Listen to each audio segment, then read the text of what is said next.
मौलाना साहब जो YouTube channel ज़रूर subscribe कंदा।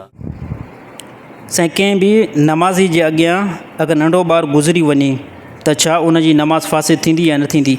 साईं नमाज़ी जे आॾो जेकॾहिं कोई बि नंढो ॿारु गुज़रे थो त उन जी नमाज़ जेकी आहे फासिद न थींदी। अगरि जेकॾहिं को वॾो बि गुज़री थो वञे न त बि तव्हांजी नमाज़ फासिद न थींदी। ॻाल्हि हिकिड़ी ज़हन में रखे छॾियो। हा, बाक़ी वॾो जेको गुज़रे थो न उनखे गुनाह कबीरा मिलंदो। छा मिलंदो उनखे?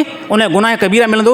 बाक़ी नंढो ॿारु खणी केतिरा दफ़ा बि आॾो नमाज़ जे तरफ़ गुज़री वियो न त नमाज़ जेकी आहे उहा फासिद न थींदी आहे। वॾो गुज़री वञे त बि जेकी नमाज़ फासिद न थींदी आहे। बाक़ी वॾो अकुलमंद आकिल बालिग औरत हुजे मर्द हुजे उहो गुज़री वियो, ॼाणी वाणी गुज़री वियो त इहो सख़्तु गुनाहगार थींदो। इन जे बारे में रसूलुल्लाह सल्लल्लाहु अलैहि वसल्लम फरमायो, अल्लाह जे नबी फरमायो नमाज़ी जे आॾो आकिल बंदो औरत ऐं मर्द बिल्कुलु न गुज़रनि।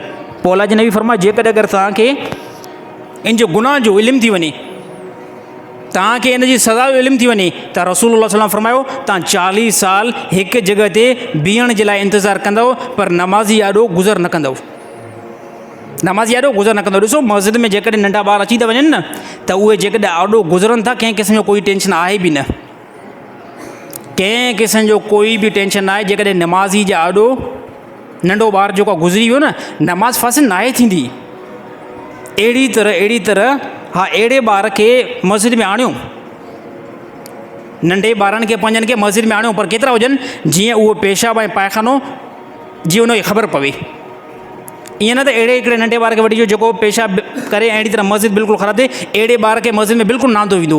बाक़ी अहिड़े अकुलमंद ॿार खे आणियो मस्जिद में जेको पंहिंजी पलीती जो एहतियात करे सघे।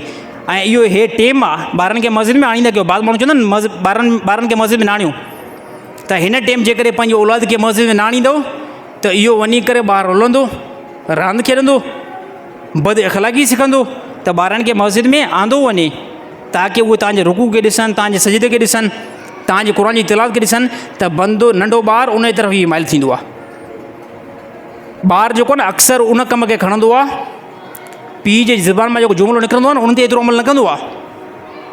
पीउ जे ज़ुबान मां जेको जुमिलो निकिरंदो आहे न नंढो ॿारु उन ते एतिरो अमल न कंदो आहे। नंढो ॿारु जेको तव्हांजे किरदार खे ॾिसी करे हलंदो आहे, जेकी तव्हांजी चाल आहे ढाल आहे, जेकी तव्हांजी ज़ुबान इस्तेमालु थिए थी, जेको तव्हांजो तरीक़ो इस्तेमालु थिए थो, नंढो ॿारु उनखां मानूस थींदो आहे। उनखां जीअं माण्हू थींदो आहे पोइ पाण नंढो ॿारु उहो तरीक़ो जेको इस्तेमालु कंदो आहे।